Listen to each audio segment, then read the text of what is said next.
Good evening folks, and welcome back to the channel.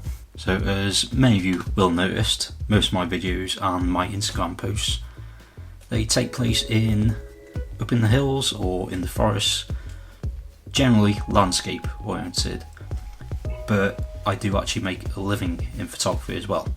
A large part of that is actually at different activity sites around Snowdonia, very much touristy, but I do also do all sorts of weddings and sort of corporate events, live music events, that sort of thing, as well as product photography.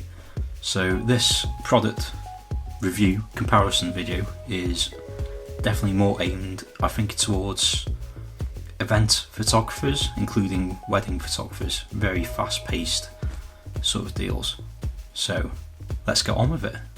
And yes, I'm well aware that it's May, but it's a bit cold here in North Wales at the moment, so the Christmas jumper's back out.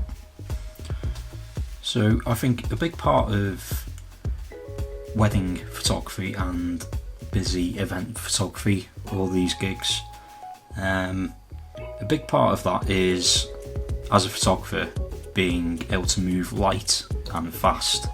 There's always something that needs photographing. You try and rush through crowds and all sorts. You really don't want to be carrying a big backpack with you. You want to just set that to one side at the start of the day, take what you need out of it, and just run and gun. So I've had my eye on a couple of different camera holsters of sorts. I know in a previous video, which I think it was top 10 camera accessories or something like that, I did mention my Peak Design leash camera strap, which I absolutely love. I love using it, but I hate using it for weddings. It just, especially if you want to go into portrait mode, it's just in the way. You can't do anything with it. But I love Peak Design stuff, and for quite a while I've been looking at the capture clip, which looks absolutely ideal. It would work perfectly with the Arca Swiss tripod plate that I got with the leash, which means that I could have two plates for two cameras, and I could just switch them out as I'm going through the day. But after a bit more research and asking fellow photographers and whatnot, I came across the Spider brand of camera holsters, and after delving a bit deeper into their products, I found the SpiderLight holster. It's exactly what it says. It is super light, and it's a very basic design. That's your plate for the bottom of the camera. That slots in, locks in place, and then you move up the quick release notch there to take it back out again. Sounds great, so I bought one. But then as I was getting to the Amazon checkout, you know, they keep showing you other products. I noticed from a brand called Andua, which you'll probably know as a pretty cheap Amazon camera accessory brand, they have their own version of it as well. So for the sake of 15 quid, I thought I'll pick one up and I'll compare them, see what they're like. This is that video.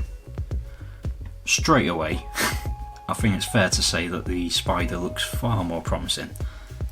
Just from packaging alone, they at least put in some effort into their packaging. You get the holster itself, the camera attachment plate with the pin. You also get a Allen key for the tightening said plate, as well as a set of instructions. Whereas the Andua, you get a plain cardboard box with a barcode on it, with literally the holster and the camera plate. So point one goes to Spider. In terms of styling, I much prefer the look of the Spider. I really like the sort of gunmetal finish. It almost matches the MacBook Pro on the Apple products, whereas the Andua, supposedly Andua, embossed onto the side of it actually says Maboto, So yeah, I don't really know what brand I'm supposed to believe it is, to be honest, but it looks so much cheaper. Feels so much cheaper. You can tell how much more thought and design research has gone into the Spider product compared to the Andua or Maboto. The Spider is also a lot smaller in comparison, and certainly a lot lighter. It is exactly what it says on the tin. In terms of the mechanism of the two plates, the Andua just feels, the whole thing just feels cheap as soon as you get it. It has just the one mechanism, which is to lock the pin in place and then use the quick release action to take it out again. In comparison, the Spider holster actually has the normal locking mechanism and then quick release, or you can also lock it completely open so that you can just freely put your camera in and out with just one hand. You don't need to unlock it each time. I quite like that, but you have to be careful, make sure that it is locked when you want it to be locked.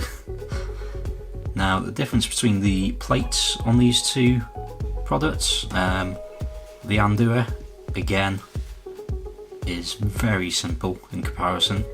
It's basically a normal tripod plate. You do have a few extra 1/4 inch threads so that you can either move the position of the pin, or you can use those extra threads to add a tripod plate to the bottom, and that's about it. That's all you get. I don't particularly like the attachment screw. It's just a flathead and that's it. So you either need a screwdriver of sorts or a coin to be able to tighten it properly. In comparison, the SpiderLight is on another level. The actual plate itself will fit Arca Swiss, so I use an Arca Swiss tripod head, so this worked great for me. Then say if you're using a Manfrotto head, then it still has that extra threading so that you can attach a Manfrotto tripod plate to it. The actual attachment screw, you do get an Allen key with it, or hex key. Unfortunately, it is a slightly smaller one than standard, so all those Allen keys you've got knocking around in your camera bag, they're probably a little bit too big, but I am glad they do at least give you an Allen key. It does also have a little handle, so if you're confident that you can tighten it really tight using just your fingers, then go ahead, but I much prefer the security an Allen key gives. You will notice as well that if you look top down onto the plate, you do have two little black screws. They are used to line up the front edge of your camera, assuming that it's straight. But then if you have a slightly larger, thicker bodied camera, then you can remove those two screws, and there's two little notches to give you that bit more width. Then you can also move the position of the tripod thread.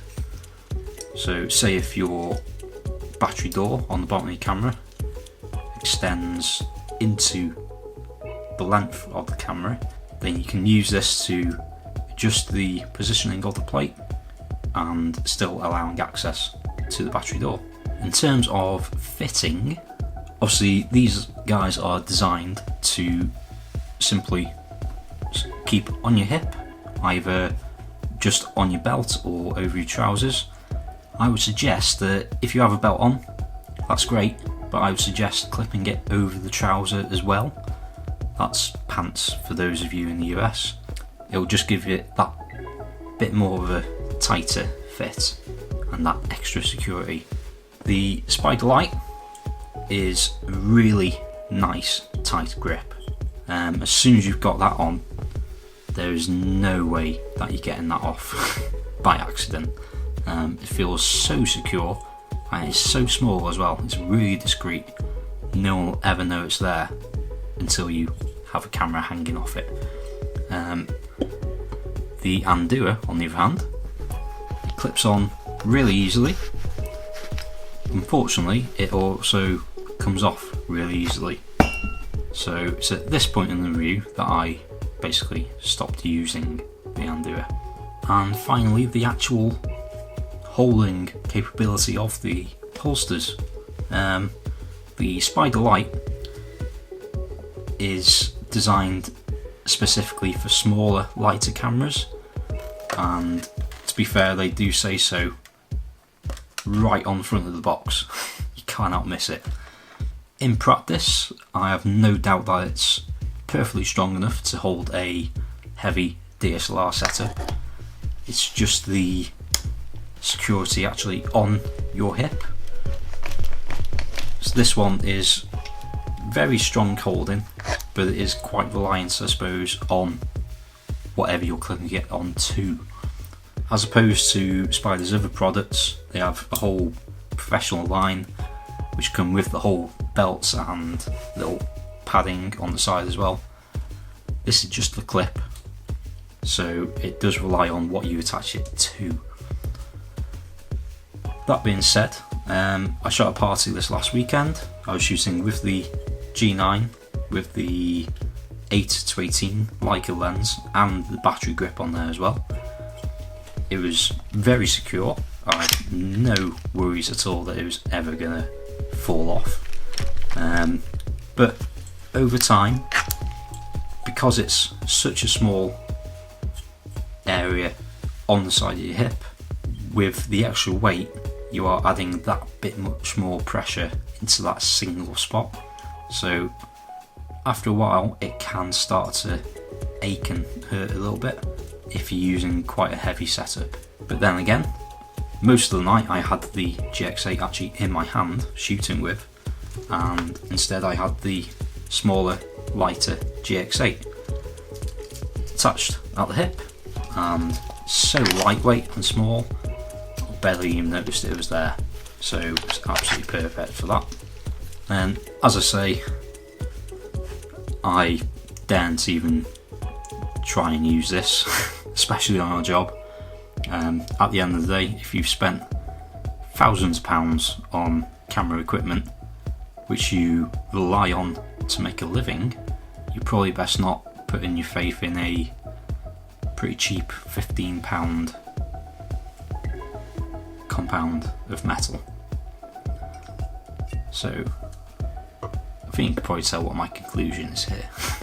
On the plus side, I really don't have much to say against the actual plates that came with the Andua. So at least for the 15 quid that I spent, I do have an extra plate for a second camera, and that's exactly how I was using it this weekend. So all said and done, you get what you pay for here. As soon as these things arrive through your letterbox, you can tell straight away that the Spider is going to be the one for you. Yes, at nearly £90, it is practically 6 times more expensive than the Andua or Maboto. But as I say, if you're relying on it to hold a lot of money's worth of expensive camera equipment, then £90 is really nothing in comparison, especially if you're on one of these fast-paced, important jobs which you need to complete if you want to get paid. Then you do not want to be dropping the camera or breaking the lens. It's just not worth it going for the cheaper route. So far I've absolutely loved using this little SpiderLight. I'd highly recommend it to anyone. I am currently looking at their backpack strap attachment as well. I think you can buy it as a bundle with the attachment for maybe £110, £120, which perhaps I should have taken advantage of at the time. But you can also buy the attachment itself for about £40, I think. But yeah, so far I'm loving it. It's secure, it's discreet, and it's easy to use. I've had absolutely no worries while using it. I'd highly recommend it. So, thank you very much for watching. Hope you've taken something from it. be sure to hit subscribe if you want to see more videos like this, and check out my other videos as well. Hit like if you liked it, hit dislike twice if you disliked it, and leave a comment. I'm always up for a chat. So on that note, I'll leave you. Ta-ra.